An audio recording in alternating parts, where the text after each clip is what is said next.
A spiritual writer once commented that he used to be resentful whenever he was interrupted in his work until he realized that oftentimes those interruptions were his real work. I think this is true of all of us. We are often resentful when our plans are interrupted. Sometimes these interruptions are very minor, an unexpected phone call while we're working on something or watching TV. But sometimes these interruptions have a little more substance and they're major.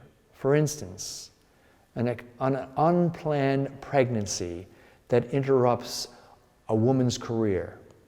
A situation in a family presents or prevents that family from pursuing a dream, or a serious illness or cancer detected suddenly puts everything on hold. Countless things, big or small, constantly change our agendas and sabotage our dreams. And we become resentful. And we think to ourselves, if only this hadn't happened. Now I have to wait for another month to resume my career. Now I'll never have a chance to fulfill my dream. You know, I've heard people tell me who are at the midway point of their lives that they have a great regret or even are resentful because they felt they had wasted half of their lives being victims of a circumstance or the demands of someone else. And now they say, I've lost the chance to do what I've always wanted to do. But the opposite is also true. Sometimes instead of resentment, there's gratitude. Not immediately, but when we actually get into the interruption and we realize at the end that this interruption, which we were so unwelcome to receiving at the time, has really been a saving moment.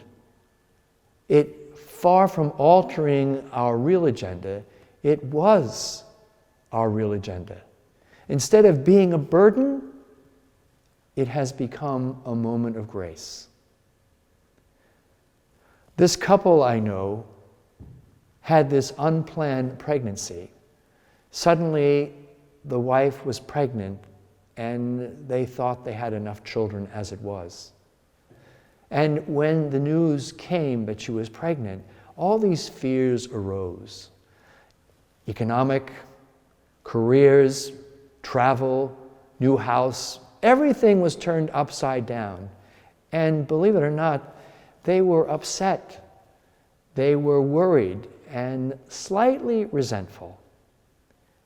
But years later, when they looked back at how they felt at the initial interruption and what had become a beautiful little girl, was they realized that this supposed unwanted child had given so much to their lives, had created a happiness that was above and beyond what they thought was going to dwarf them and prevent them from enjoying life the way they had planned it. Or imagine this secure or this scene from the gospel. Joseph wakes up in the middle of the night having had a dream in which an angel tells him to head for Egypt immediately and to take the child and his mother and go, and to stay there until they're told to come back. And he wakes up Mary and announces, hurry, we've got to go, pack up the baby, and it's time to leave. Now, Mary, being a mother and a wife, undoubtedly must have had a few concerns. I mean, it seems likely she would have asked why they were in such a hurry. And secondly, she might have wondered if the dream had really been a visit from the angel or merely the result of something he ate. She might have asked about the travel arrangements. Whatever Mary may have initially thought, the fact remains that she was willing to change everything and to trust Joseph, and ultimately to trust God. because she understood from the very moment of the Annunciation that it was so important that she would always have to be able to adapt to the most unexpected situations, the most unexpected moments which would come in her lifetime. C.S. Lewis, who is the great English spiritual writer and teacher, relates how during his most productive years as a writer, he was constantly interrupted by the demands of his mother, who made him do all the shopping and the housework, and demanded hours of his time daily for domestic tasks. And he mentions this fact in light of this very humble truth. He said that rather than being resentful about these constant interruptions, he was grateful.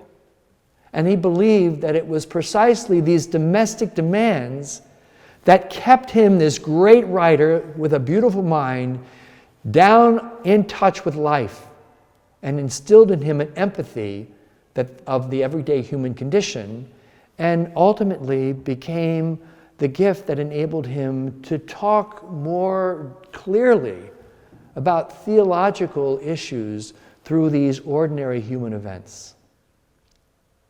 So my point to all of you is that it's good to look for the hand of God in those unexpected interruptions.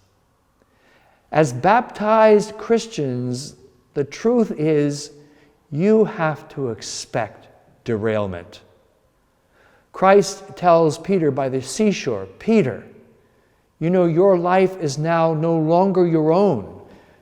When you were younger, you made a profession of love, and you fastened your belt and you walked wherever you liked.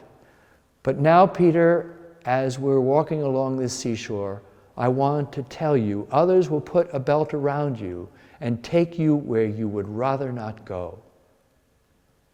As a baptized person, to submit to love is to let one's life be forever interrupted.